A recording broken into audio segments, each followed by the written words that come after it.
विभुं वेणुनादं चरन्तं दुरन्तं स्वयं लीलया गोपवेशं दधानं गवामृन्दकानन्दनं चारुहासं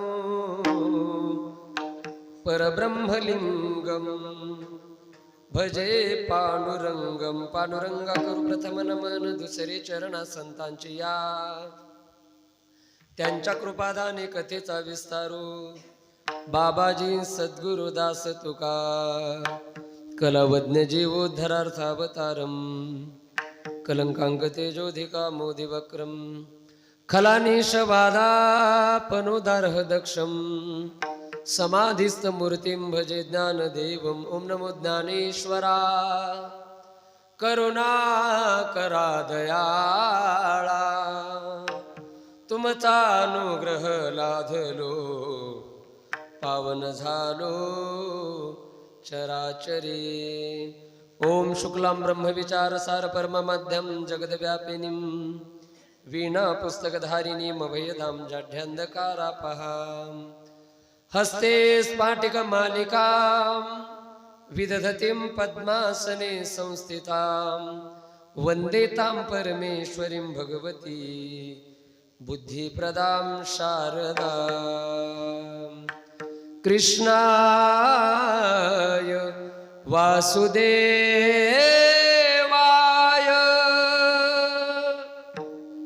हरये परमात्मने,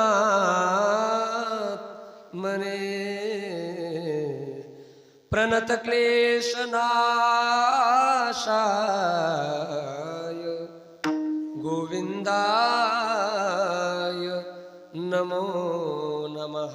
कृष्ण माझी माता, कृष्ण माझा पिता, बहिणी बंधू चुलता, कृष्ण माझा मस्तक हे पायावरी, वारकरी संतांच्या विठ्ठला।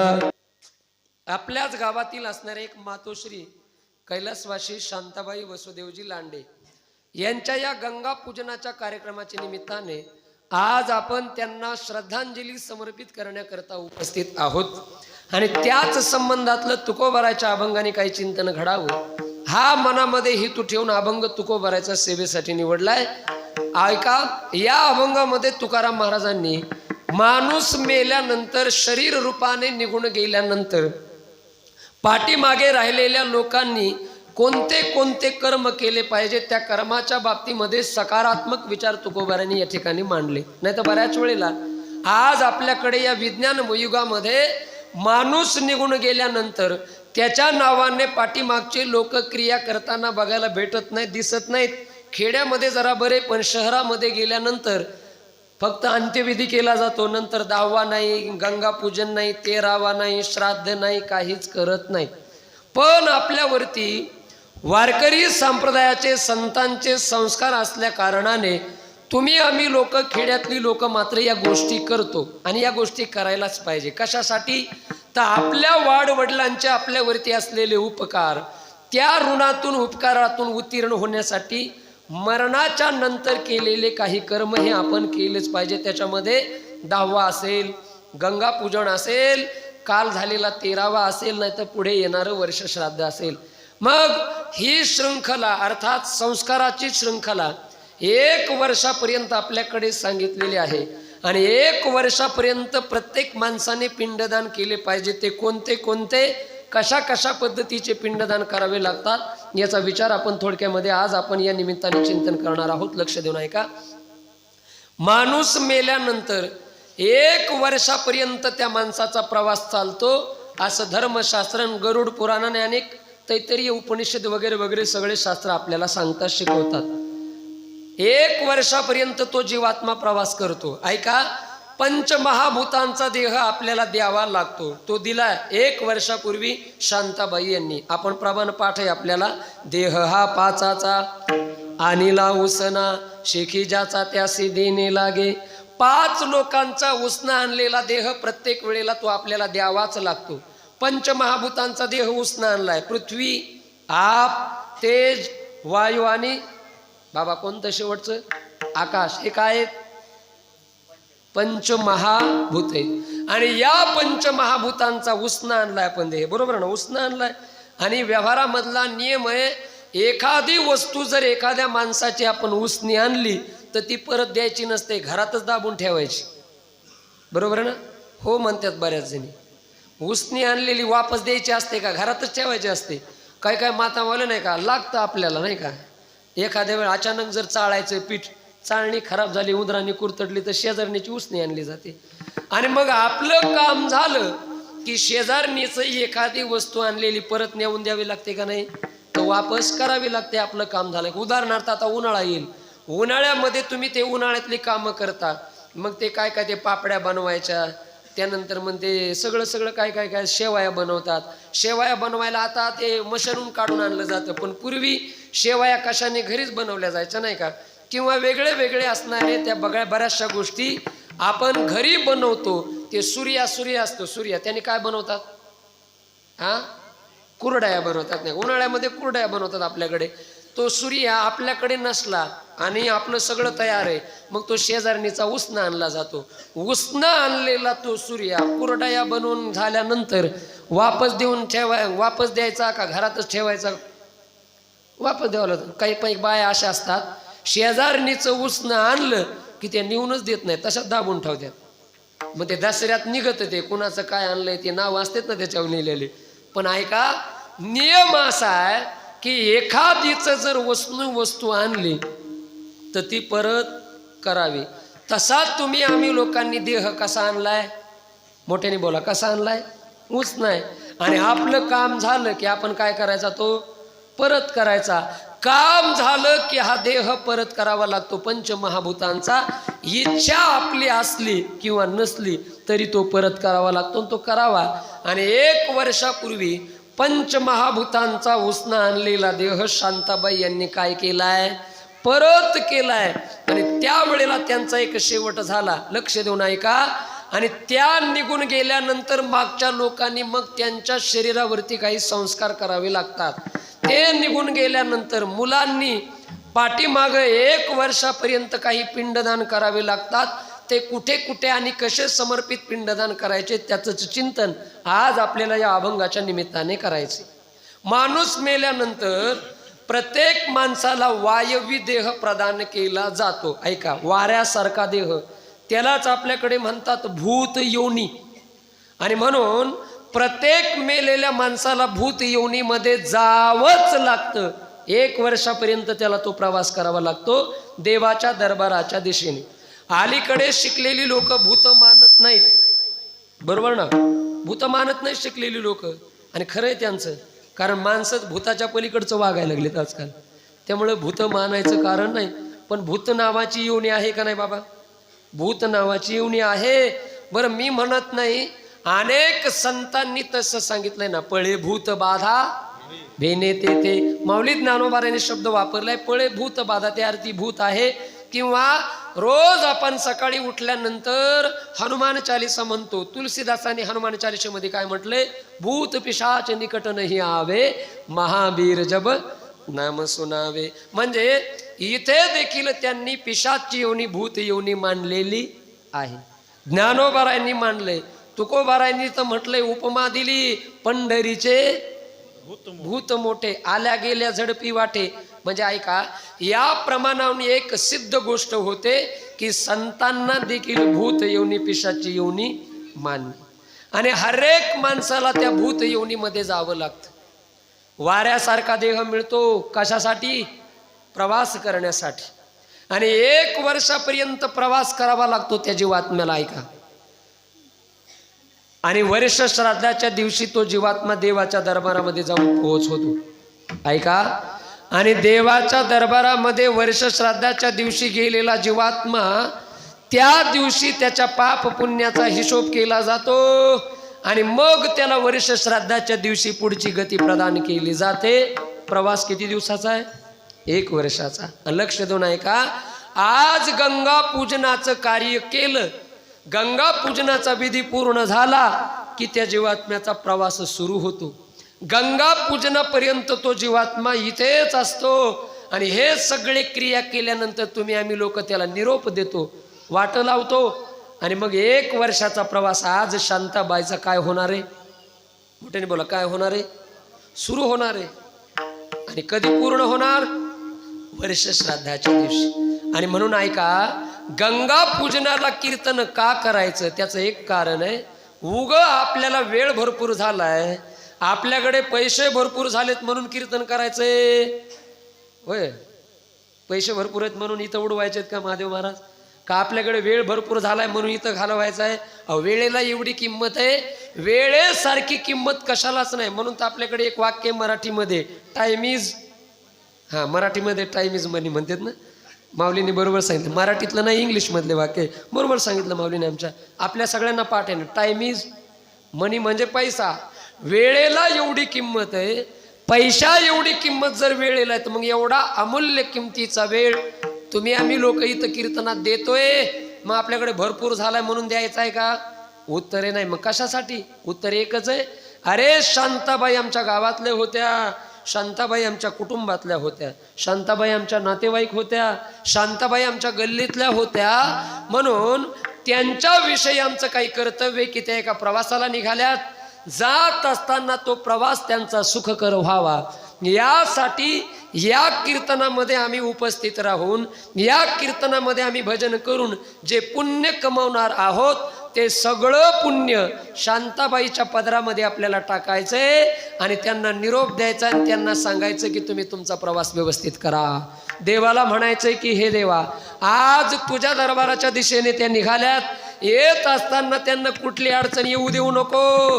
आणि वर्ष श्राद्धाच्या नंतर तुझ्या चरणाच्या जवळ त्यांना येऊन जागा मिळू दे, यासाठी आम्ही सगळं आमचं पुण्य त्यांच्या पदात टाकतोय. या करता आजचं काय हे तुम्ही झोपा, बोला ना, कशासाठी आज आपण हे या करता आजचं कीर्तन विठाला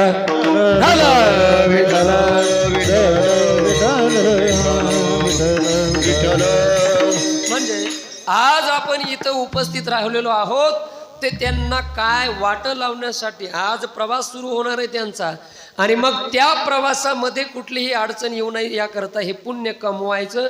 आणि जाताना संकल्प करायचा घरी जाताना की आज कीर्तनामध्ये कमवलेलं पुण्य घरी घेऊन जायचं नाही, आज शांताबाई यांच्या ओटीमध्ये पदरामध्ये ते पुण्य टाकायचंय. आणि मग असा संकल्प करून आज आपल्याला, आपण सगळ्याला माझ्या सहित आपण सगळे त्यांना निरोप देऊन घरी जाणार आहोत. आणि मग याच करता आजचं हे कीर्तन आहे.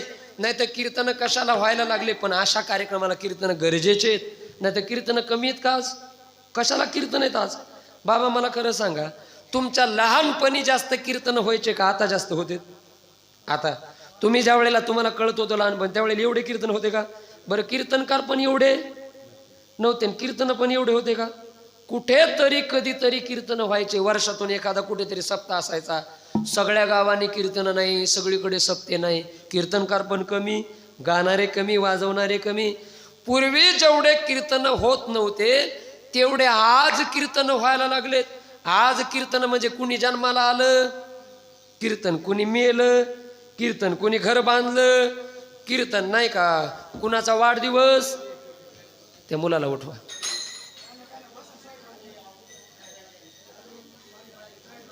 काय नाही साईडला बसवा त्याला, चक्कर आली वाटतं. विठाला विठाला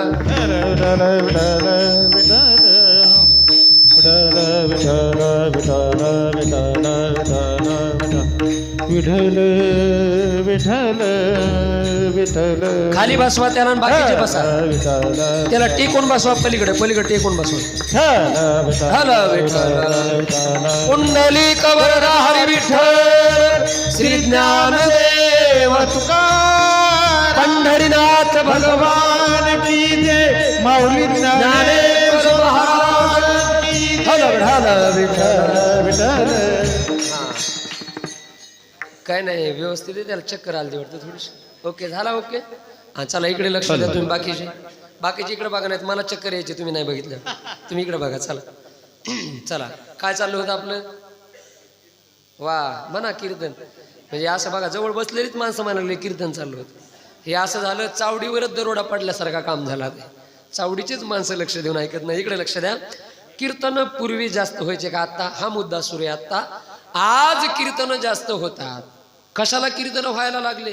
घर बांधलं कीर्तन, जन्माला आलं कीर्तन, कोणी मेलं कीर्तन, कोणाचा वाढदिवस कीर्तन, उद्घाटन कीर्तन. अहो एवढंच नाही, मी एके ठिकाणी पत्रिका अशी बघितली माऊली, एके ठिकाणी बिअर बारच्या उद्घाटनाला कीर्तन होतं. बिअर बारच्या उद्घाटनाला काय? अहो ऐका, बिअर बारच्या उद्घाटनाला कीर्तन होणं हा गंभीर प्रश्न नाही, त्या लोकांना कीर्तनकार भेटतो हा गंभीर प्रश्न आहे. त्यांना कीर्तनकार मिळाला कीर्तन करायला, हे विशेष आहे. कीर्तन कशाला व्हायला लागलेत? पण ऐका, अशा कार्यक्रमाला कीर्तन होणं मात्र गरजेचं आहे. आणि ते कशासाठी? त्याचा मुद्दा मी तुम्हाला स्पष्ट करून सांगितला. हे कीर्तन आजचं पुण्य कमवण्यासाठी नाही, पर हे कीर्तन आज पुण्य कमवून घरी जाऊन जाण्यासाठी नाही, तर आज कीर्तन करायचं हे पूर्ण कीर्तन शांताबाई यांच्यासाठी. आणि तुम्ही इथं उपस्थित राहिलात, आपल्या सगळ्याची भावना आहे शांताबाईंचा त्या ठिकाणी श्रद्धांजली समर्पित करण्यासाठी. आणि या कीर्तनातून निर्माण होणारं पुण्य आज त्यांच्या पदरामध्ये टाकण्यासाठी आजचं कीर्तन आहे. चला, मला मुद्दा हा सांगायचा आहे आपल्या समोर. 1 वर्षापर्यंत त्यांचा आज प्रवास सुरू होणार आहे. 11 ठिकाणी त्यांना वर्ष श्राद्धापर्यंत मुक्काम करावा लागणार आहे. जाताना धर्मशास्त्र सांगता आहे का, 11 ठिकाणी मुक्काम आहे. 1 महिन्याला, प्रत्येक 1 महिन्याला प्रवास करून ते काही काळ त्यांना एके ठिकाणी विश्रांती, महिन्यातून 1 वेळेला. ती कोणत्या दिवशी? ज्या दिवशी त्या गेल्या त्या तिथीला त्यांना एका ठिकाणी मुक्काम करावी लागणार. आणि 11 मुक्काम करून 12व्या महिन्याच्या वेळेला त्या देवाच्या दरबारामध्ये जाऊन पोहोचणार. आणि मग पाप पुण्याचा हिशोब आणि पुढची गती त्यांना दिली जाते. ऐका, 11 महिने त्यांना 11 ठिकाणी मुक्काम करावा लागणार.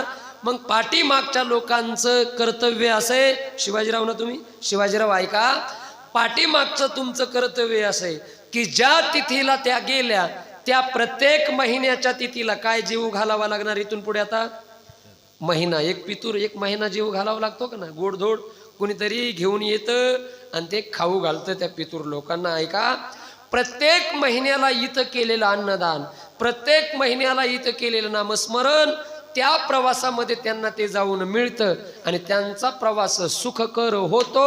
म्हणून प्रत्येक वैकुंठ मार्ग सोपा, पूर्वज वैकुंठ मार्ग सोपा, पूर्वजा वैकुंठ हे मार्ग सोपा, पूर्वजा वैकुंठ.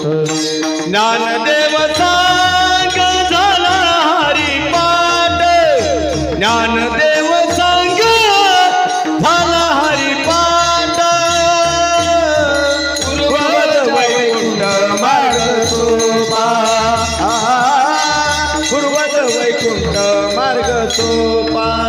ज्ञानदेव सांग झाला हरिपाठ, ज्ञानदेव सांग झाला हरिपाठ, पूर्वज वैकुंठ मार्ग सोपा, पूर्वज वैकुंठ मार्ग सोपा. पूर्वजा वैकुंठ मार्ग सोपा. ऐका, आपल्या वाडवडिलांना, पूर्वजांना हो मार्ग सुखकर आपण लोक करून ठेवत असतो.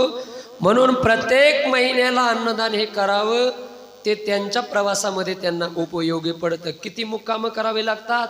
11 पूर लागतात, 11 नगर. आणि त्या प्रत्येक नगरामध्ये महिन्याला काही काळ विश्रांती त्या जीवात्म्याला त्या सूक्ष्म शरीराच्या माध्यमातून घ्यावी लागते. 12व्या महिन्याला देवाच्या दरबारात आणि मग पुढची गती 1 वर्षापर्यंत हा प्रवास. पण ऐका, वर्ष श्राद्धापर्यंत आज पिंडदानाच्या संबंधाने आपण विचार करणार आहोत. तर किती पिंडदान करावे असा माणसाच्या मनामध्ये शंका उत्पन्न येते. किती करावेत, किती केले पाहिजेत? तर 3 प्रकार सांगितलेत पिंडदानाचे शास्त्रामध्ये.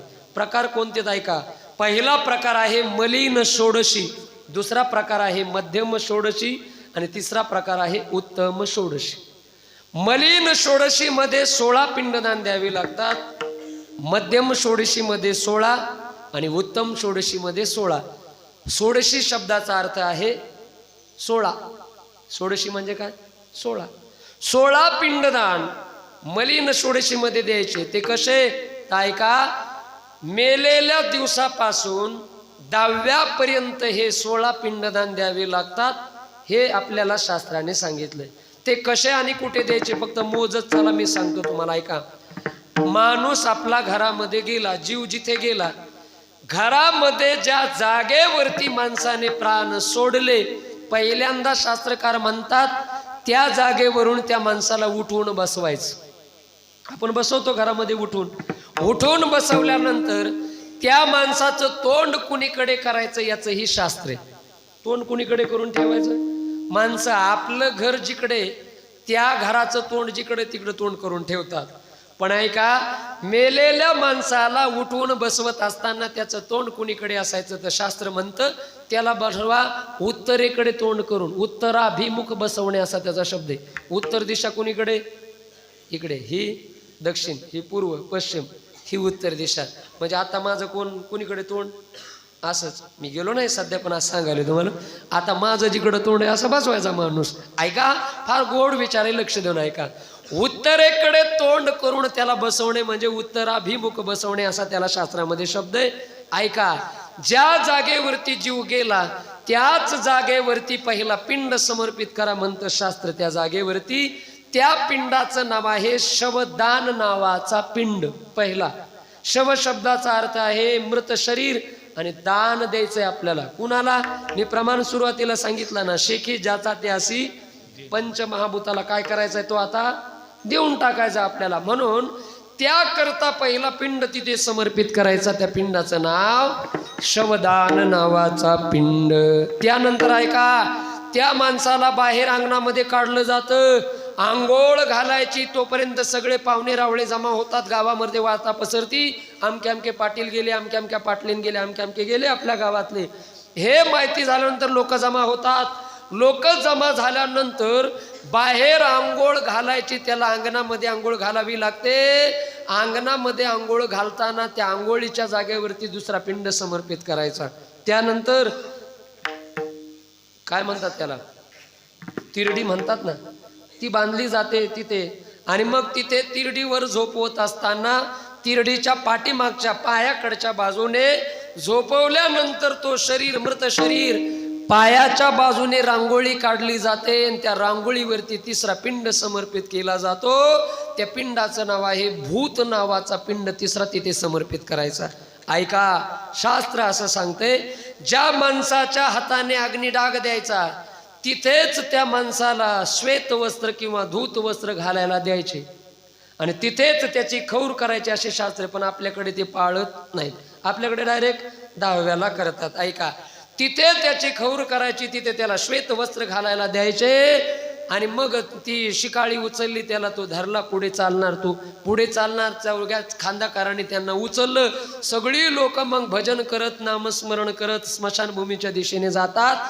गाव सोडल्यानंतर चौरस्त्यावरती आल्यानंतर किंवा वेशीवरती आल्यानंतर काय असतो? बोला ना, काय असतो? विसावा. कुणाला असतो तो? त्या वरच्याला का खांदे करायला?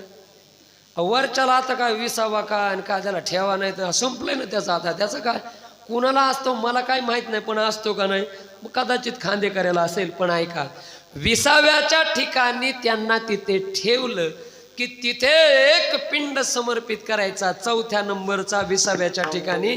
त्या पिंडाचं नाव आहे खेचर नावाचा पिंड. तो तिथे समर्पित केला. तिथे तो समर्पित करताना हे सांगायचं की बाबा, आयुष्यभर या गावामध्ये तू राहिलायस, आता या गावाचा आणि तुझा शेर तुटला, आता संपलं तुझं या गावाचं नातं, म्हणून आम्ही तुला आता वाट लावायला आलोय. आता या वेशीतून हे तुझं शरीर बाहेर पडलं की परत आता ते या वेशीमध्ये कधी येणार नाही. तो पिंड तुम्हा लोकांना शिकवतोय की एक ना एक दिवस आपल्याला पण हे गाव, ज्या गावावरती आपण प्रेम केलं, गावावरती प्रेम करावंच ना. जननी जन्मभूमीश्च स्वर्गादपि गरीयसी असं शास्त्रवचन आहे. ज्या गावामध्ये राहिलो ते गाव आपलं स्वर्गापेक्षा प्रिय असलं पाहिजे आपल्याला. आणि मग एवढं तुझं प्रिय गाव, आता तुझा गावाचा शेर तुटणार आहे, आता तुझा गावाचा संबंध संपला. तो पिंड तुम्हा लोकांना शिकवतो. मग घेऊन जायचं कुठे? पूर्वीची लोक गावाच्या आजूबाजूला आपल्या शेती असायची तिथं न्यायचे. आता एकाच ठिकाणी नेलं जातं, एकाच ठिकाणी. शास्त्र वचन असं आहे का, ज्या जाग्यावरती अंत्यसंस्कार करायचा ती कुठेही उठलं की सुटलं करून चालत नाही. तर शास्त्र वचन असं आहे, ज्या जागेवरती तुम्हाला अंत्यसंस्कार करायचा ती जागा पहिली पवित्र करावी लागते. का पवित्र करायची? त्याचं कारण असे, तुम्ही ज्या जागेवरती अंत्यसंस्कार करणार, शास्त्रकार म्हटले न जाणो इथून पाठीमाग त्या जागेवरती कुणाचा ना कुणाचा अंत्यसंस्कार झालेला असला पाहिजे. भले तुम्ही तुमच्या शेतामध्ये न्या, तरीही तिथे कुणाचा तरी अंत्यसंस्कार झालेला असेल. काय सांगता येतं? सांगता येतं का? नाही. का तर या पृथ्वी तलावर हजारो वर्षापासून मानव राहतोय. न जाणो कुठेतरी त्या जागेवर आधी कोणाचा तरी झालेला असेल. पण हल्ली अलीकडे स्मशानभूमीमध्ये नेलं जातं, तिथे तर झालेलाच असतो आधी कोणाचा ना कुणाचा. मग त्या जागेवरती नेल्यानंतर शास्त्र वचन असं आहे की ती जागा म्हटले पवित्र करा. कशाने करायची? तर ती जागा पवित्र करण्यासाठी 3 गोष्टी सांगितल्यात. हिंदू धर्मामध्ये सगळ्यात पवित्र सांगितले आपल्या गोठ्यातली गाय. त्या गायीच्या 3 वस्तू घेऊन तिथं टाका. तिचं गोमूत्र, तिचं शेण आणि तिचं दूध, या 3 गोष्टी एकत्रित करून तिथं सडा टाका. ती जागा पवित्र होते. का तर आपल्या धर्मामध्ये गायी एवढं पवित्र दुसरं काहीच सांगितलं नाही. एके ठिकाणी तो विचार असा मांडलाय की तुम्हाला जर घर बांधायचंय तर घर बांधायच्या जागेवरती वासरू असलेली गाय जर तुम्ही बांधली, ती तिथे हंबरली, तिथे तिने चारा खाल्ला आणि ती तिथे जर फिरली तर एवढी पवित्र होते ती जागा. घर बांधल्यानंतर कदाचित नसेल तुमचे सामर्थ्य तर वास्तुशांती पण करायची गरज नाही, एवढी पवित्र ती जागा होते. कशाने? गायीने. एवढी पवित्र ती गाय. मग त्या गायीच्या ह्या वस्तू टाकल्यानंतर ती जागा पवित्र होते. आणि मग सरण रचायचं. सरण रचण्याच्या अगोदर 5व्या नंबरचा पिंड टाका म्हणतात. कोणता? त्या पिंडाचं नाव आहे शवदाह नावाचा पिंड. दाह करायचा हा शव म्हणजे शरीर. त्याच्या आधी काय करायचा? पिंड टाका. चिता रचा, त्या माणसाला ठेवा.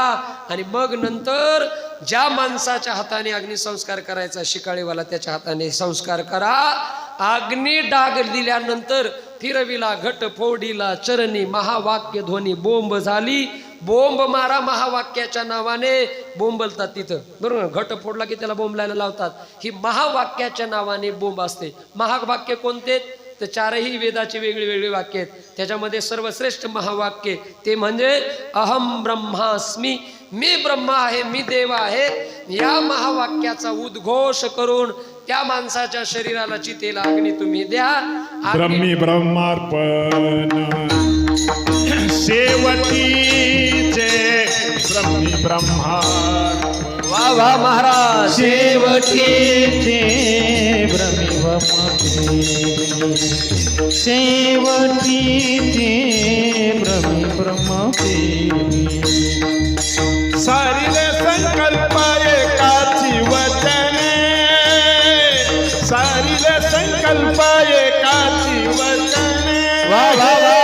सारिले संकल्प एकाची वचने, सारिले संकल्प एकाची वचने.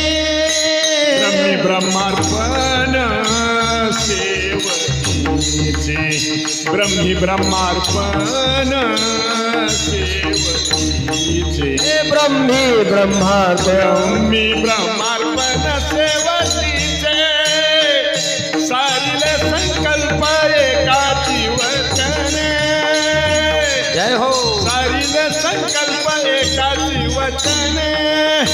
ब्रह्मी ब्रह्मार्पण शेवटीचे ब्रह्मी ब्रह्मार्पण शेवटीचे. ब्रह्मी ब्रह्मार्पण शेवटीचे. सारिले संकल्प एकाची वचन. सारिले संकल्प एकाची वचन. सारिले संकल्प एकाची वचने ब्रह्मी ब्रह्मार्पण शेवटीचे. एका वचनामुळे सगळे संकल्प आम्ही सारले. ते वचन ब्रह्मी ब्रह्मार्पण म्हणजे अहम ब्रह्मास्मी हे वचन. तिथे त्या वाक्याने त्या ठिकाणी बोंब मारून मग पलीकडे घरी निघायचं सगळ्यांनी. पण कसं निघायचं ऐका, आज एवढी गडबड आहे लोकांना घरी जाण्याची. ऐका, ते अग्नी डाग दिल्यानंतर कवटी फुटेपर्यंत ते स्मशानभूमी सोडायची नाही, असा पूर्वीचा नियम. आता थांबतात का लोक? अवलय गडबड लोकांना. काही दिवसापूर्वी मी गेलो होतो एका अंत्यविधीला, हे सांगू नये पण सांगतो ऐका. एवढी गडबड झाली कुणाला, अहो ती म्हातारीच्या पोराला नले पेटले, चला लवकर, पोरगच म्हणतंय असं म्हणायला लागले. अरे जरा विचार करा. ऐका, जोपर्यंत कवटी फुटत नाही तोपर्यंत फिरू नाही वापस. हा शिष्टाचार, हा धर्मशास्त्राचा आपल्याला निर्वाळ आहे. पण ऐका, त्यानंतर घरी आलो, किती पिंडदान झाले आतापर्यंत? तुम्ही म्हणा तूच सांग, तूच मोज, आम्हाला नको विचारू. 5 झाले ना बघा, बाबांनी सांगितलं, काकांनी 5 झाले. 5 पिंडदान दिल्यानंतर ऐका, तिथून परत आलो की काही भागामध्ये दुसऱ्या दिवशी किंवा काही भागामध्ये तिसऱ्या दिवशी एक विधी असतो, तो म्हणजे सावडायचा, रक्षा सावडायचा विधी. ऐका, ती रक्षा सावडायला गेल्यानंतर 6वा पिंडदान द्यायचा, नंतर सावडायला सुरुवात करायची. त्या पिंडाचं नाव आहे अस्थि संचयन नावाचा पिंड. अस्थि म्हणजे हाड, संचयन म्हणजे गोळा करणं. हाड गोळा करण्याच्या अगोदर तो पिंड द्यायचा आणि मग सुरू करायचे. आता तिथंही सावडायला कुणीकडून सुरुवात करायची हेही शास्त्रे. ऐका, डोक्याकडून करायची का पायाकडून का मध्येच? स्त्रियांसाठी शास्त्र वेगळे, पुरुषांसाठी त्याचं शास्त्र वेगळे. पण ऐका, जुन्या मंडळीला कदाचित ते माहिती असेल. चला, मला मुद्दा हा सांगायचा आहे तुम्हाला. 6 पिंडदान पहिल्या 3 दिवसापर्यंत सावडण्यापर्यंत द्यायचे. नंतर 10व्याच्या दिवशी कुठेतरी गंगेच्या किनारी कुठेतरी आपण दावा करण्यासाठी जातो. तिथे गेल्यानंतर 10व्याच्या दिवशी 10 पिंडदान ब्राह्मण लोक आपल्याकडून करून घेतात. आणि ते करावेत. ते का करायचे? तर शरीरामध्ये 10 इंद्रिय आहेत आपल्या, 5 कर्मेंद्रिय आणि 5 ज्ञानेंद्रिय. प्रत्येक इंद्रियाच्या नावाने एक पिंडदान द्यायचा. 10व्याच्या दिवशीचे 10 आणि पहिले 6, बरोबर 16 पिंडदान 10व्यापर्यंत द्यायचे. याला नाव आहे शास्त्रामध्ये मलिन षोडशी. ही मलिनता काढायची पिंडदानाच्या माध्यमातून. ऐका, 10व्याच्या दिवशी सुतक फिटतं भावकीचं, घरातलं फिटत नाही. घरातलं सुतक गंगापूर आजच्या दिवशी फिटतं ना. भावकी मात्र मुक्त होते 10व्या दिवशी. आणि गंगा पूजनाच्या दिवशी 16 पिंडदान द्यायचे सांगितले जातात. ते कोणते कोणते? तर हिंदू धर्मामध्ये 15 देव सांगितलेत मुख्य. 15 देव, त्याच्यामध्ये ब्रह्मा विष्णू महेश आदी करून सगळे 15. त्याच्यामध्ये मृत्यूची देवता सांगितली, मरियामा नावाची देवता. या सगळ्या 15 देवाच्या नावाने 15 पिंडदान. 16वा पिंड द्यायचा, त्या पिंडाचं नाव आहे प्रार्थना. आणि सगळ्या लोकांनी प्रार्थना करायची की आमच्या शांताबाई, आज देवा तुझ्याच्या दरबाराच्या दिशेने त्यांचा प्रवास सुरू होतोय, तो प्रवास सुखकर होण्यासाठी प्रार्थना सगळ्यांनी करायची एका पिंडाच्या माध्यमातून. त्या पिंडाचं नाव आहे प्रार्थना. देवतेचे 15 आणि प्रार्थना 16. किती झाले? हे 16 आणि पहिले 16, बरोबर 32 पिंडदान गंगा पूजनापर्यंत. आणि नंतर 1 वर्षापर्यंत चालणारा प्रवास, त्या प्रवासामध्ये देखील 16 द्यायचे. त्याला म्हणतात उत्तम षोडशी. गंगा पूजनाच्या दिवशी मध्यम षोडशी, पहिली मलिन आणि आता नंतरची उत्तम. त्या उत्तम षोडशीमध्ये कसे पिंडदान 16 द्यायचे तर ऐका, दर 3 महिन्याला 1 दिवस कमी असताना पिंडदान द्यायचा. त्रैउन्मासिक पिंड पहिल्या 3 महिन्याच्या 1 दिवस आधी, 6 महिन्याचा 1 दिवस आधी षड्उन्मासिक पिंड, 9 महिने पूर्ण होण्याच्या 1 दिवस आधी त्याला नवम उन्मासिक पिंड. आणि वर्ष श्राद्धाच्या आदल्या दिवशी 1 द्यायचा, त्याला म्हणतात उनाब्ध नावाचा पिंड. किती झाले? पहिले 32 16, हे किती झाले? 3 महिन्याला 1 दिवस आधी, 4 महिन्याला 1, 9 महिन्याला श्राद्धाच्या आधी 1, किती झाले? 4 पिंडदान. हे झाले 4 पिंडदान.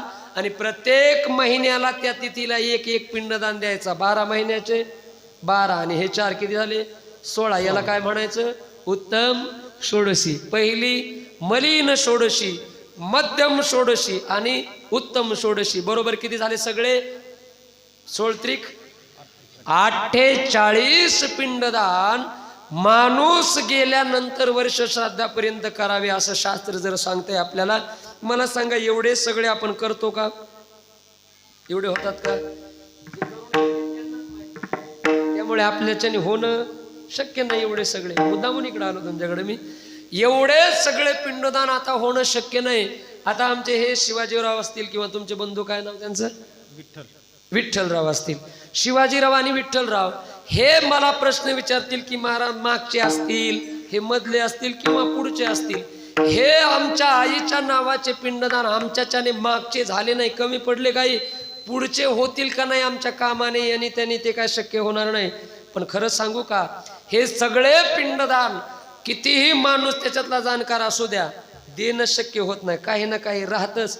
संतांनी काय सांगितलं आहे का, हे सगळे पिंडदान देणं तर गरजेचं आहे, पण जर झाले नाही तर काय करा, त्या व्यक्तीच्या नावाने श्राद्ध असेल, गंगापूजना असेल, तुम्ही कीर्तन करा, नामस्मरण करा. त्याने काय होईल, सगळं पिंडदान दिलेल्याचं पुण्य तुम्हाला लागेल. प्रमाण सांगतो आहे का, भगवान परमात्म्याचं नाव घेतल्यानंतर सगळं कर्म केलेल्याचं पुण्य मिळतं.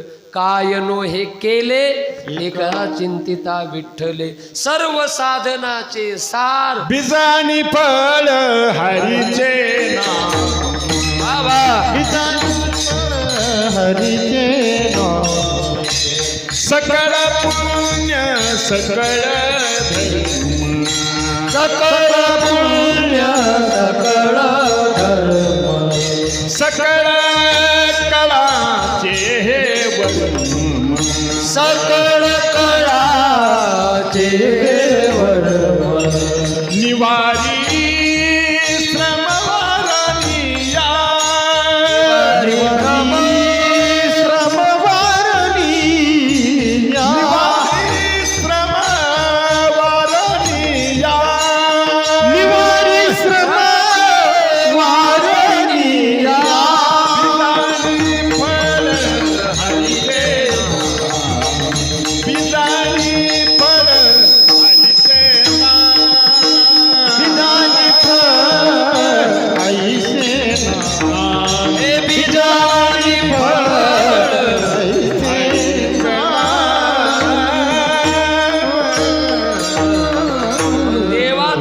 स्मरण, देवाचं कीर्तन एवढं गोडेन काय होतं त्यांनी, बीज आणि फळ हरीचे ना, गोड प्रमाण दिलं महाराजांनी. त्या देवाच्या नावामध्ये एवढी शक्ती, सगळं कर्म केलेल्याचं पुण्य देवाचं नामस्मरण कीर्तन केल्यानंतर लाभतं. जर कमी अधिक तुमच्या कर्मामध्ये राहिलं तर त्याची पूर्णता कशाने होते, कीर्तनाने हो. यासाठी कीर्तन आहे.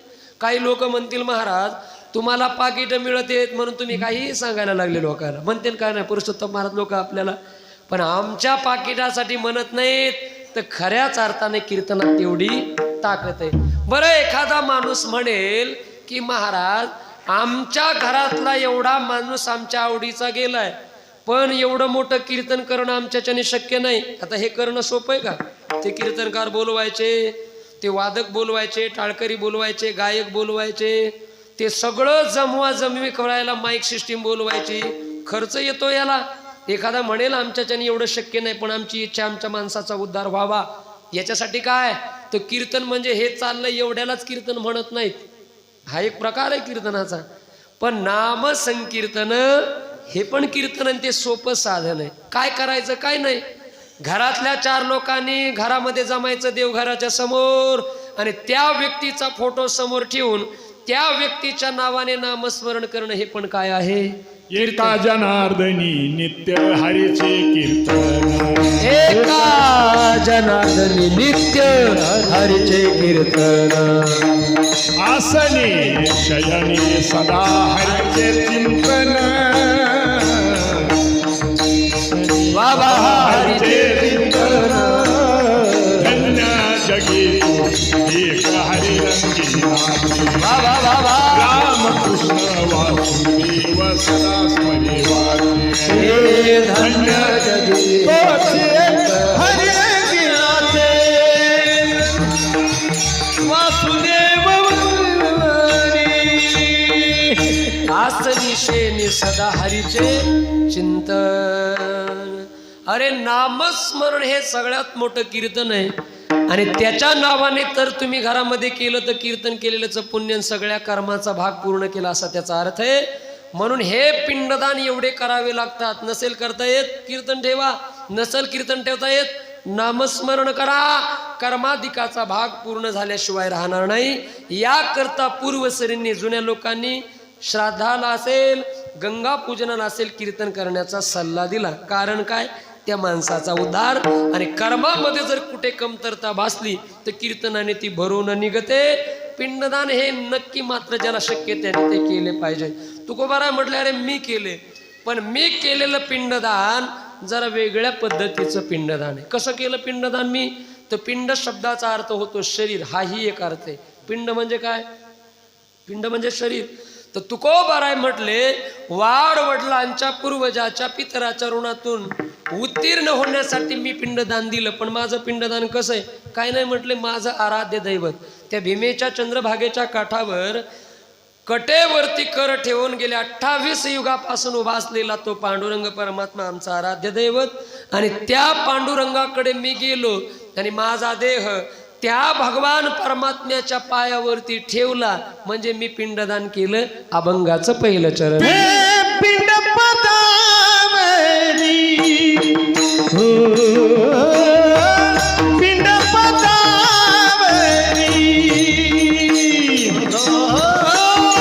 पिंड पदावरी पिंड पदावरी पिंड पदावरी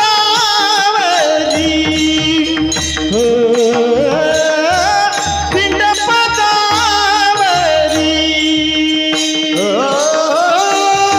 पिंड पदावरी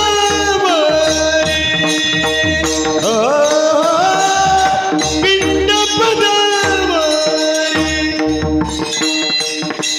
दिला पुलिया वा वा वा।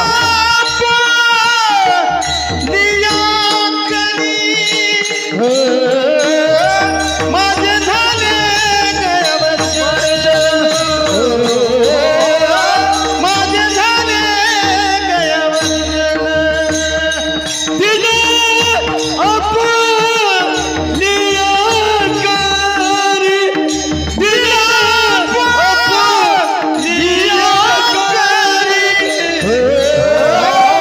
माझे झाले माझे झाले पिंड पदावरी शिलापुरी करी वा वा वा वा, जय हो। शिलापुरी करी शिलापुरी करी पिंड पदावरी शिलापुरिया करी शिलापुरिया करी शिलापुरिया करी। तुकोबाराय म्हटले माझा पिंड मी देवाच्या चरणावरती समर्पित केला आणि माझं पिंडदान झालं। पिंडदान केलं, पिंड शब्दाचा अर्थ मी तुम्हाला सांगितलं, आपण तो करतो तो एक पिंड। आणि शरीराला देखील शास्त्रकाराने पिंड मानले। आणि मी माझा देह समर्पित केला पिंड देवाच्या पायावर। आणि मग वाड वडिलांचं असलेलं माझ्यावरती तेरून मी सगळं फेडलं, माझे झाले गयावर्जन। गयेला जाण्याची गरज भासली नाही, इथेच पंढरपूरमध्ये राहून मी त्या ठिकाणी या सगळ्या क्रिया केल्या। किंवा वाराणसी गया पाहिली द्वारका परिणय तुका पंढरीशी, या अर्थाने विचार जर केला तर कदाचित ते गयेला जाऊन आलेले असावेत, पाहिली म्हणतात ना। पण चला मला मुद्दा हा सांगायचा आहे, गयेच्या ठिकाणी जाऊन पिंडदान करावं आपली लोक म्हणतात। आणि चारधाम यात्रेला गेल्यानंतर लोक पिंडदान करतात का नाही? तिथं कोण कोण गेले यात्रेला? तुम्ही गेलतात का? हा, तुम्ही करून आलात पिंडदान? खाली बसलेले कुणीच गेलं नाही का? तुम्ही गेले का? महिला मंडळीपैकी कोण कोण गेलंय? हात वर करा बरं, एकच करा। हा, आजीबाईन दोन्ही हात घ्या। पलीकडे काय आजी दिसतात? गयेला जाऊन आलेला, तुम्ही गयेला जाऊन आलात ना? गयेला जाऊन आल्यात, बाकीच्या नाही वाटतं गेल्या, जा त्यानंतर जा, हा कधीतरी वेळ भेटलं आपण यात्रा काढू माऊली, आहे का नाही? ह्यांना घेऊन जाऊ आपण एकदा, चला होय बाळासाहेब नाना चला। गयेला गेल्यानंतर तिथे पिंडदान करावं लागतं आपल्या शास्त्रामध्ये. तुकोबाराने सांगितलंय, भागवतामध्ये त्याचा विचार आहे, रामायणामध्ये देखील याचा विचार आहे बरं का, गयेच्या पिंडदानाच्या संबंधाने. गया 2 प्रकारच्या आहेत. एक आहे मातृगया आणि एक आहे पितृगया. पितृगयेला वडिलाच्या नावाने पिंडदान द्यायचं आणि मातृगयेला गेल्यानंतर आईच्या नावाने पिंडदान करायचं, असं शास्त्र आहे. मातृगयेला सिद्धपूर नावाचं ते ठिकाणी सांगितलं जातं. जिथे भागवतामध्ये एक विचार आहे ऐका, भागवतामध्ये कपिल भगवान परमात्मा त्यांची आई देवहूती, त्या देवहूतीच्या नावाने त्यांनी जिथे पिंडदान दिलं त्याला म्हणतात मातृगया. पितृगयेला वडिलाच्या नावाने पिंडदान दिलं कुणी? रामाने. राम गेले होते दशरथाच्या नावाने पिंडदान करायला, पण ते रामाच्या हाताने घडलं नाही, ते केलं सीतेने. कसं केलं त्याचा इतिहास सांगतो, पुढे चालतो ऐका. त्याच्या आधी एक विचार असा सांगायचा आहे, पिंडदान कुणाला करता येतं असा बऱ्याचशा लोकांच्या मनामध्ये प्रश्न आहे. पिंडदान करण्याचा पहिला अधिकार शास्त्रकाराने सांगितला मुलाला, पण अनेक लोक असे आहेत की ज्यांना मुलं नाहीत, त्यांना मुली आहेत. बरोबर आहे ना? मुलगा नसणारी माणसं आहेत का नाही, त्यांना मुली आहेत. मग त्यांचं कुणी करायचं? तर शास्त्र म्हणतं तुम्हाला मुलगा नसेल तर मुलीने देखील पिंडदान केलेलं चालतंय बरं का. मुलीला अधिकार आहे आई बापाच्या नावाने पिंडदान करण्याचा. पण काही लोक असे आहेत की ज्यांना मुलगाही नाही आणि त्यांना मुलंही नाहीत. त्या लोकांसाठी कसं आहे, तर त्या लोकांना त्यांच्या भावाने पिंडदान दिलेलंही चालतं. पुरावा काय याला? भागवतात आहे. भागवत महात्म्यामध्ये, आता इथं भागवताचार्य महाराज आहेत आपल्याकडे, मी पण थोडंसं सांगतो भागवत, थोडंसं म्हणजे सांगायला लागलो. ऐका, भागवतामध्ये महात्म्यामध्ये कथा आहे, ज्या वेळेला आत्मदेव नावाचा ब्राह्मण, त्या आत्मदेव ब्राह्मण नावाची पत्नी, तिचं नाव धुंदुली, त्यांना एक मुलगा झाला. तो रात्रीचा पार्सल केला मिहुनीचा. काय नाव त्याचं? तिला विचित्र होतं पोरग, धुंदुकारी. ते त्यांचा होता का आत्मदेवाचा? त्यांचा नाही. पत्नीने फसवलं नवऱ्याला आणि मालकाला सांगितलं, चिंध्या बांधोनी वाढविले पोट गरवार बोभाट जगा माझी. आणि ते बहिणीचं जन्माला आलेला रात्रीच्याच वेळेला नवऱ्याला सांगितलं की आपल्याला झाले. आणि त्या पोराचं नाव काय ठेवलं पुढे? धुंदुकारी ठेवलं. साधूंचा प्रसाद, गाईला खाऊ घातलं आणि गाईपासून एक पोरग जन्माला आलं. त्या पोराचं नाव काय ठेवलं? गोकर्ण ठेवलं, गाईसारखे त्याचे कान. मी तुम्हाला सरळ सांगितली कथा, वेळ नाही आपल्याकडे तेवढी एवढी सांगायला. पुढे असं झालं, भागवतामध्ये श्लोक असा आहे की तो रात्रीच्या वेळेला पार्सल केलेला धुंदुकारीन, गाईपासून जन्माला आलेला गोकर्ण, दोघांची स्वभाव सांगितलेत. गोकर्णो पंडितो ज्ञानी, धुंदुकारी महाखलहा. महान खल निघला, आई बापाला त्रास द्यायचा, व्यसन करायला लागला, वेश्यागमली बनला आणि सरते शेवटी वेश्येच्या नादी लागून त्या वेश्येने रात्रीच्याच वेळेला त्याला मारलं. तोंडामध्ये जळते निखारे टाकून टाकून मारला. धन घेतलं, निघून गेल्या. मेल्यानंतर त्याला गती चांगली मिळाली नाही. ते झालं पिशाच, ते झालं भूत. उद्धार झाला नाही त्याचा. भूत योनीला गेलेला तो धुंदुकारी, त्याचा उद्धार व्हावा म्हणून गायीपासून जन्माला आलेला गोकर्ण तीर्थयात्रा करताना जिथे जिथे गेला तिथे तिथे भावाच्या नावाने त्यांनी पिंडदान केलं. हा पुरावा कशातला आहे? भागवतामधला आहे की भावाने भावासाठी काय केलं? पिंडदान. म्हणजे भावाला अधिकार आहे आपल्या भावाच्या नावाने पिंडदान करण्याचा. पुढचं सांगतो महिलांसाठी ऐका. एका सुनेला पण अधिकार आहे सासू सासऱ्याच्या नावाने पिंडदान करण्याचं. सुनाला पण करता येतं. कुणी केलंय? रामायणातला पुरावा आपल्याला ज्ञात आहे. गयेच्या ठिकाणी विचार सांगतो ऐका. रामायणामध्ये 14 वर्षाच्या वनवासाला राम गेले, त्यांच्याबरोबर सीता गेली, लक्ष्मण गेले आणि पाठीमाग 6 दिवस झाले होते राम वनवासाला जाऊन. आणि 6व्या दिवशी राजा दशरथाने 6 वेळेला राम राम राम राम राम राम म्हणून जीव सोडला. मेले दशरथ राजा. राम होते का जवळ? राम वनवासात. पाठीमागून त्यांना कल्पना मिळाली की तुमचे वडील निघून गेलेत. रामाने विचार केला, माझा बाप मला सोडून निघून गेलाय, त्या बापाच्या स्मृती प्रित्यर्थ मी पिंडदान केलं पाहिजे. मुलाचा तो धर्म. आणि वनवासामध्ये असलेले राम चालत चालत चालत बिहार राज्यामध्ये गेले. त्या बिहारमध्ये फल्गू नावाची नदी वाहते. त्या नदीच्या काठावरती असलेलं गाव, त्याच गावाचं नाव गया. तिथे गेले, जिथे आपण जातो ना, तुम्ही गेलात ना, बऱ्याच जणी गेल्यात. त्या गयेला राम गेले सीता बरोबर, लक्ष्मण बरोबर. एका ब्राह्मणाला बोलवून सांगितलं, ब्राह्मण देवा, वडिलाच्या नावाने पिंडदान करायचंय. ब्राह्मण म्हटले, करू करू तुमची पूजा, पण एक साहित्य लागेल ना. आता हे वनवासात, मग साहित्य म्हणले घेऊन या गावातून. नदीपासून गाव त्यावेळेला जरा दूर होतं. गेले राम गावामध्ये. साहित्य आता काय, ते सातू लागतील, तीळ लागतील, ती कणिक लागेल, भात लागेल, हे सगळं लागेल ना पिंडदान करायला. राम गावामध्ये हे सगळं मागण्यासाठी गेले. तिथं कोण राहिलं नदीवर? मोठ्याने बोला, कोण कोण? लक्ष्मण, सीता आणि हा ब्राह्मण. विसरले का ब्राह्मणाला? नका ना विसरू लवकर, त्याच्या हाताने पूजा करायची ना ब्राह्मण देवाच्या. हे तिघ जण राहिले. आणि मग थोड्या वेळानंतर ऐका, लक्ष्मणाने विचार केला, दादा गावातून येतील, पूजा होईल आणि त्यांना जेवायला लागेल आणि त्यांच्या जेवणाची जबाबदारी माझ्यावर आहे, मला तयारी करावी लागेल. रामाने ते तीर्थ सोडलं, नदी सोडली लक्ष्मणाने. लक्ष्मण गेले कुठं? जंगलात फळं आणायला. आता कोण राहिलं नदी काठावर?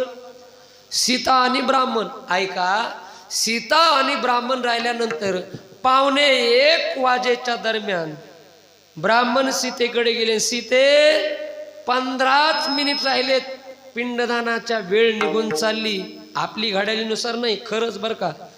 आणि नियम असा आहे, पिंडदानाची पूजा उठलं की सुटलं कधी करून चालत नाही. ती ठराविक वेळ आहे त्याच्यासाठी. त्या वेळेला म्हटलं जातं अपराह्न काळ. आणि त्याच कालावधीमध्ये पिंडदानाला दिलेलं पिंडदान पितरांना ते जाऊन पोहोचतं. पितरासाठी रिझर्व वेळ आहे ती अपराह्न काळ. तो कधीपर्यंत असतो? दुपारी 1 पर्यंत. सकाळी 10:30, मला वाटतं 10 ते 1 या दरम्यानचा जो कालावधी, तो कालावधी पितरांसाठी, म्हणून ही पूजा त्याच कालावधीमध्ये झाली पाहिजे. ऐका, वेळ निघून जात असताना ब्राह्मण म्हणले, सीते पूजा करावी लागेल, बघ तुझ्या सासऱ्याचा दशरथाचा हात आलाय. योग्य वेळेला जर त्याच्या नावाने आपण पिंडदान दिलं नाही तर ते कोपायमान होतील आणि ते पितर तुम्हाला श्राप देतील. आहा कटा त्याचे करीती पितर, वंशी दुराचारी पुत्र झाला. आणि वाढ वडिलांचा श्राप सगळ्यात भयंकर असतो, लक्षात घ्या पितराचा. म्हणून ऐका, एक वेळेला देवाचा कोप परवडला, यक्ष गंधर्वाचा कोप परवडला, पण पितरांचा कोप परवडत नाही. अनेक लोकांचे घराणे बर्बाद झाले पितृदोषामुळे.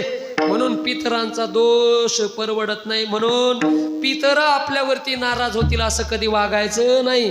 कमीत कमी 3 वेळेला वर्षातून त्यांच्या नावाने पिंडदान द्यायचं. कोणती 3 वेळ? ज्या तिथीला गेले ती एक, काल परवा झालेला पितृ 15वडा त्यावेळेला एक, आणि अक्षय तृतीयेला एक. 3 वेळेला वर्षातून पितरांच्या नावाने पिंडदान द्यायचं. वेळ होत आलाय, सीते कर तुझ्या नावा, तू कर पिंडदान. सीता म्हटली मला जमेल. ब्राह्मण म्हटले तुला अधिकार आहे, कर. साहित्य नाही, काय नाही म्हटले, चिखलाचे पिंड तयार कर. ब्राह्मणाने सांगितल्यामुळे चिखलाचे पिंड केले सीतेने. त्या फल्गू नावाच्या नदीतलं पाणी घेतलं, चिखल घेतला, थोडा माती, चिखलाचे पिंडदान दिले. सीतेच्या हाताने पूजा संपन्न झाली. 4 ठिकाणी सीतेने पिंड ठेवावे लागणार ना. पहिला पिंड नदीमध्ये समर्पित केला, त्यानंतर दशरथाला पिंड समर्पित केला दुसरा, त्यानंतर गायीच्या मुखामध्ये द्यावा लागतो, पण आता चिखलाचा असल्यामुळे गाय खाणार नाही, नुसता गायीला दाखवला. चौथा पिंड दिला, गयेमध्ये विष्णूचे पावलेत उमटलेले, त्याला विष्णुपाद म्हणतात नाही का, विष्णूचे पावलं. त्या विष्णुपादावरती देखील तिथे ते गयेच्या ठिकाणी विष्णूचे पावले, त्या पावलावरती एक पिंडदान ठेवला तिने आणि पिंडदान समर्पित केलं. पिंडदान पूर्ण झालं. 1 वाजल्याच्या नंतर राम आले आणि राम म्हणले आटपा उरका म्हणले, वेळ झाली, चला लवकर पूजा करा. ते ब्राह्मण जरा लांबच होते. सीता गेली रामाच्या पुढे आणि रामानं म्हटले प्रभू पिंडदान. काय म्हणली सीता? झाली पूजा. राम म्हटले कुणी केली? सीता म्हटले मी केली. जे तळपायाच्या आग मस्तकाला गेली रामाच्या. अरे एवढे मोठे शूरवीर पुत्र, आम्ही जिवंत असताना तुला कुणी सांगितलं पिंडदान करायचं? कुणी अधिकार दिला तुला पिंडदानाचा? रागवले राम. ब्राह्मणाला वाटलं आपलंच चुकलं काय की काहीतरी, आपणच हिच्या नावाने, ते घाबरलेच ना. सीता म्हटली नाही ओ प्रभू, वेळ जात होती निघून, म्हणून मी केलं. म्हणले ठीक आहे तू केलंस, याला कोण साक्षीदार आहे तू पिंडदान दिलंय? सीता म्हटली साक्षीदार आहेत. कोण आहेत? देवा. ज्या देवाच्या हाताने मी पूजा केली त्या देवाला विचारा तुम्ही, ते साक्षीदार आहेत. ते देवा तर पुरते घाबरले, त्याला वाटलं आपलंच चुकलं काहीतरी. ते थरथर थरथर देवा लागले कापायला. जवळ आल्यानंतर त्या देवाला विचारलं, सांग म्हणले हिने पिंडदान केलंय का? ते रामाचा राग बघितला आणि देवा पलटले ना. देवा काहीच बोलले नाही, देवाने साक्ष दिली नाही हिच्या बाजूने सीतेच्या. सीतेला एवढा राग आला. सीता म्हणली ह्याच्या हाताने पूजा करून माझ्या बाजूने साक्ष देत नाही. राग आला आणि सीतेने देवाला श्राप दिला. म्हटले तुला मी श्राप देते, इतर वर्णाच्या अर्थात ब्राह्मण सोडून इतर आश्रमाच्या इतर वर्णाच्या लोकांमध्ये तुला भिक्षाच मागावी लागेल, हात पसरावी लागतील. तेव्हापासून ब्राह्मण हे भिक्षुकी झाले. पुढचा श्राप असा आहे, कितीही जरी दिलं तरी मन भरणार. हे नंतर कट करून टाका एवढा. बरे काय माझ्या पदरचं नाही, हे तेव्हापासून आलंय. मन भरणार नाही. एवढंच काय, डोंगरा एवढी संपत्ती मिळाली तरी मन भरणार. हे कोणाचा श्राप आहे? सीतेचा श्राप आहे. सीता हात जोडले. सीता रामाला म्हणली प्रभू माझा एक साक्षीदार फुटलाय, दुसरा कोण आहे? काय नाही म्हणले, ही तर ही गाय आहे, गाय. या गाईला मी पिंड दिलाय, त्या गाईला विचारा. गायीकडे गेली तर गायीने पण सीतेच्या बाजूने साक्ष दिली नाही. राग आला, सीतेने गाईला श्राप दिला. अगं याच मुखाने खोटं बोलतीस तू, पिंड दिला तरी नाही म्हणतेस. मी श्राप देते, सगळ्या अंगाने पवित्र राहशील पण तोंडाच्या बाजूने तू अपवित्र राहशील. सगळे देव तुझ्या अंगामध्ये असतील पण तोंडात कोणतीच देवता नसेल, कोणती देवता वास करणार नाही तुझ्या तोंडात. आणि एवढी पवित्र असून सुद्धा त्या तोंडाने अभक्ष भक्षण करशील. म्हणून खाऊ नये ते काय खाते? गाय खाते, घाण खाते गाय. प्रमाण आहे ना महाराजांचं, गायत्री स्वमुखे भक्षितसे, मळ भक्षण करते, कुठली देवता नाही. म्हणून माय लक्ष देऊन ऐका, गाय सगळ्यात पवित्र आहे पण तोंडाच्या बाजूने कशी ती अपवित्र आहे. म्हणून गायीचं दर्शन कुठून घ्यायचं असतंय? ए बोला, कुठून? तोंडाकडून का शेपटीकडून?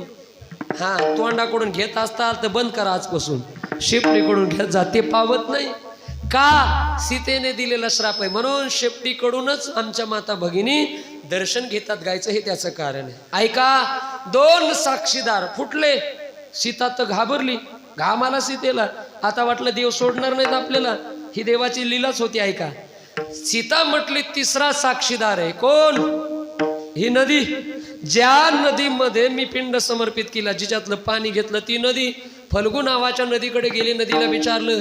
नदीने पण सीतेच्या बाजूने साक्ष दिली नाही. राग आला सीतेला. सीतेने त्या नदीला श्राप दिला, माझ्या बाजूने साक्ष देत नाहीस, मी तुला श्राप देते, कुणाला तोंड दाखवायच्या लायकीची राहणार नाहीस या परिसरात. आणि बघा, जर तोंड दाखवलं तर तुझ्यामध्ये आळ्या किडे पडतील. हा नदीला दिलेला सीतेने श्राप आहे. विज्ञानवादी लोकांना हे चॅलेंज आहे. आजही मला सांगा, त्या गयेच्या ठिकाणी ती फल्गू नावाची नदी तोंड दाखवते का? कुठून वाहते ती?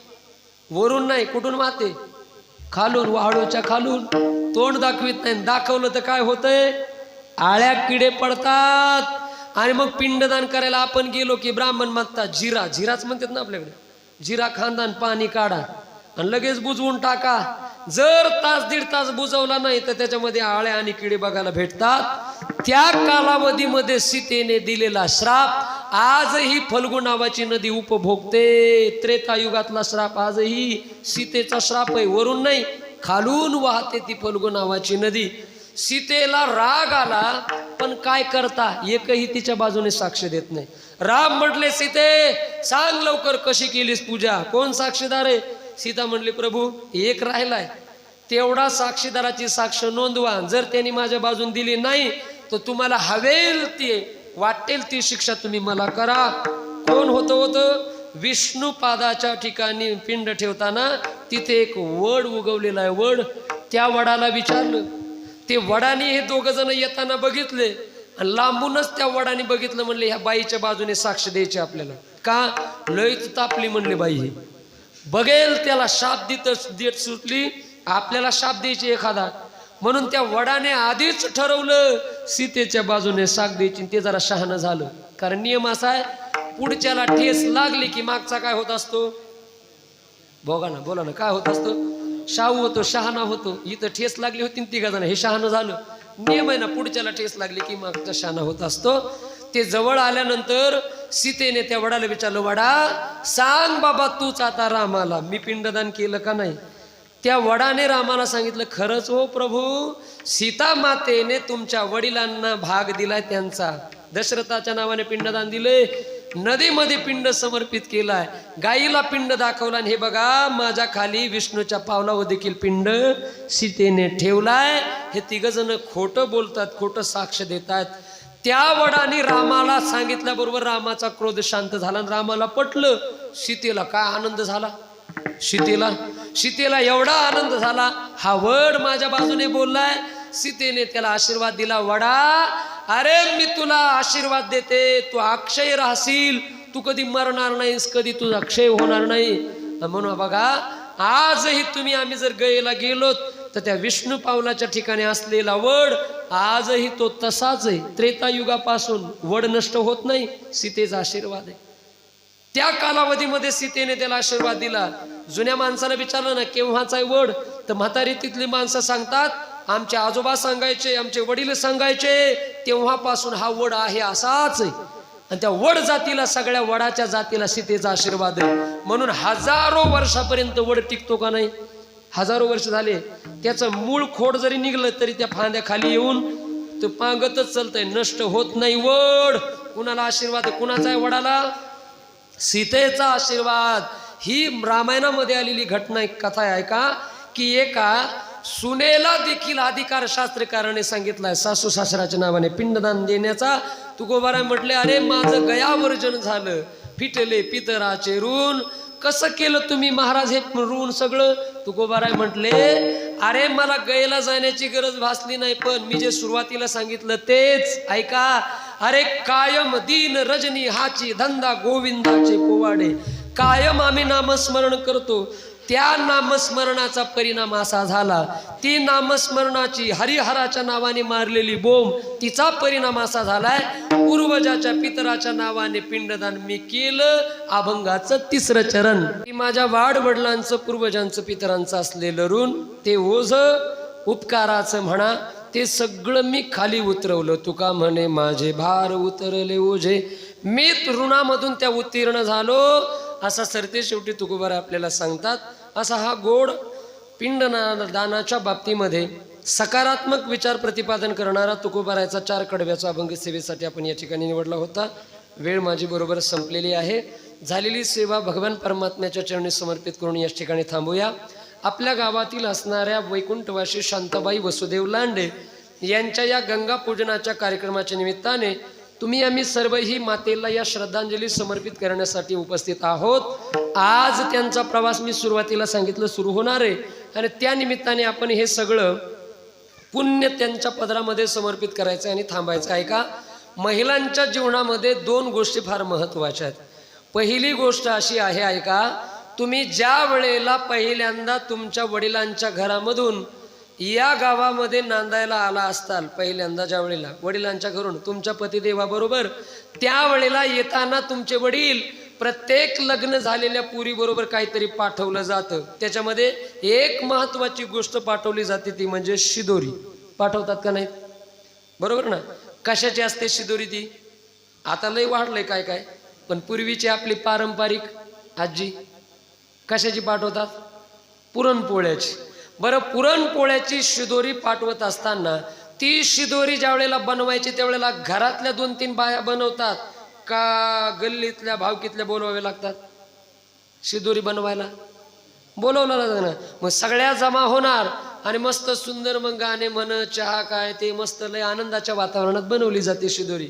ती सगळी बनवलेली शिदोरी मग तो पोरीचा बाप बांधतो आणि पोरीच्या बरोबर तिकडे वाटण्यासाठी पाठवतो. ऐका, आता नांदायला ज्या वेळेला आल्या असतील शांताबाई इथे पहिल्यांदा वसुदेवरावजी यांच्या बरोबर, त्यावेळेला त्यांच्या वडिलांनी शिदोरी पाठवलेली असेल पोळ्याची, सगळ्यांनी बनवलेली असेल आणि मग ती इथे वाटलेली असेल. तसं आज त्या चालल्यात नांदायला. ही दुसरी बोळो नाही त्यांची आजची, एक झाली वडिलांच्या घरापासून आणि आता हे शरीर ठेवलंय. आता ही दुसरी बोळवण आहे त्यांची, जाणारे देवाच्या दरबाराच्या दिशेने. त्यावेळेला त्यांच्या वडिलांनी शिदोरी पाठवली. आता आपलं काम आहे आपल्याला त्यांच्याबरोबर शिदोरी द्यायची. त्यावेळेला पोळ्याची, आता कशाची? आता पुण्याची. हे 2 तासापासून निर्माण केलेलं पुण्य बांधायचे, झाली तयार. आता त्यांच्या पदरात टाकायची आणि त्यांना म्हणायचे ही शिदोरी घेऊन तुमच्या प्रवासाला तुम्ही लागा. ऐका, शिदोरी त्यावेळेला एकटी बनवत नाही सगळ्या बाया. तसं इथेही पुण्याची शिदोरी मी एकट्याने बनवली का? कुणी बनवली? तुम्ही सगळ्या होतात ना, महिला होत्या, पुरुष होते, टाळकरी होते, सगळ्यांनी आपण ती बनवून तयार झाली. ती बांधायची. त्या कालावधीमध्ये जसा बाप शिदोरी पाठवायचा, मग ती शिदोरी आणल्यानंतर सासर घरी ती सोडली जायची. तिची कोरभर तुकडे करायचे आणि घरातल्या 2 बायांनी मग ती टोपलीमध्ये टाकायचे आणि या गल्लीनी एक त्या गल्लीनी एक घ्या शिदोरी म्हणायचं आणि वाटायची. ती 4 दिवसापूर्वी कधीतरी बनवलेली शिळी पोळी कोरभर गावात वाटली जात असायची. मला सांगा, गावातल्या लोकांना काही कधी पोळ्या भेटल्या नसतील का? तरी वाटायच्या. बरं ते का ताज्यात का शिळ्या? बरं त्याच्यात लय पुरण घालतात का बाय असं एवढं रट्टावून? त्या शिदोरीच्या पोळ्यात किती घालतात? दुर्बिणीने बघावं लागतं पुरण आहे का नाही याच्यात. बरं नीट भाजलेल्या नाही, जास्त पुरण नाही, तरी ती का वाटायची? त्याच्या पाठीमागचा विचार बघा. त्या कोरभर पोळीच्या माध्यमातून पोरीचा बाप म्हणत असतो त्या गावातल्या लोकांना, अरे माझ्या काळजाचा तुकडा, माझी लेक, माझी पोरगी आज तुमच्या गावात नांदायला आली. मी ती कोरभर पाठवलेली पोळी तुम्ही खा आणि माझ्या खाल्लेल्या अन्नाला जागे राहा आणि माझ्या त्या शिदोरीच्या अन्नाची तुम्हाला शपथ आहे. इकडे आमच्या अख्ख्या गावाची लेक म्हणून आम्ही तिला सांभाळलं, तसं त्या पोरीकडे तुम्ही सून म्हणून बघू नका, लेक म्हणून बघा आणि माझ्या लेकीला सांभाळा. म्हणून शिदोरीची पाठवली जाते आणि पोरीचा बाप तुम्हाला शपथ देत असतो. ऐका, याच्यासाठी शिदोरी पाठवायची असते. त्या कालावधीमध्ये पाठवली. आज आपण पुण्याची शिदोरी पाठवत आहोत. हीच शिदोरी आता बनून तयार झाली. आता वारकरी संप्रदायाचा उघडा मंत्र रामकृष्ण हरी, 1 मिनिटाचा जप आणि फुलं त्यांच्या प्रतिमेच्या दिशेने इकडे उधळायचे आणि त्यांना आपण या ठिकाणी काय करायचं आहे, निरोप देऊन आपण निघून जायचे. सगळीकडे फुलं वाटले का? इकडे टाळकऱ्याला इकडे आणा मला थोडेसे. 1 मिनिटाचा जप करायचा आहे सगळ्यांनी. हा आपल्यासाठी नाही, हा जप शांताबाई यांच्यासाठी करायचा आहे आणि मनोमन सगळ्यांनी संकल्प करायचा आहे. कीर्तनातून नामस्मरणातून जे पुण्य तयार झाले ते सगळं पुण्य आम्ही या भजनाच्या माध्यमातून त्यांना देतोय आणि घरी जातोय, असा संकल्प करून थांबायचं. रामकृष्ण